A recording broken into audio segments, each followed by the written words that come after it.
ginagawa na magiging Ilocano ay magiging magpakamarcos. Hindi po naman totoo yan. Pagkat kung titignan natin kasaysayan, marami rin tayong mga taong katulad din Luna. Ilocano yan. At marami rin mga marahil, mga bataang Ilocano, na nagbuwis ng kanilang buhay. Hindi lamang po ng Kastila, kundi Pangulong Marcos. Kaya siguro, habang ginagamit nila yung kanilang pagiging Ilocano na sangga sa katotohanan, ay lalong nag-iiwanan. Pagkat kung pupunta ako kayo sa Ilocano, hindi pinag-uusapan ngayon.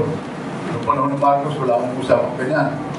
At kung pupunta kayo sa Ilocano ngayon, ang katotohanan ay lalong nag-iiwanan sa maraming isipan ng mga Ilocano. Hindi ho totoo yan. Unang-una, kalanta mga Ilocano. Maraming mga Ilocano sa West Coast eh. Nung kami bumubuo ng Kilusan, laban sa diktatorya, maraming membro ang mga Ilocano.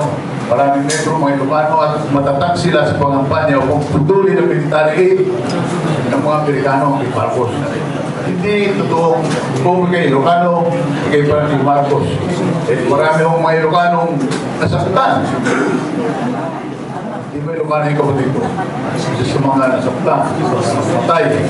At kung titignan natin yung mga pangalan ng mga bayani natin ng proteksyon, marami rin yung Ilocano yan.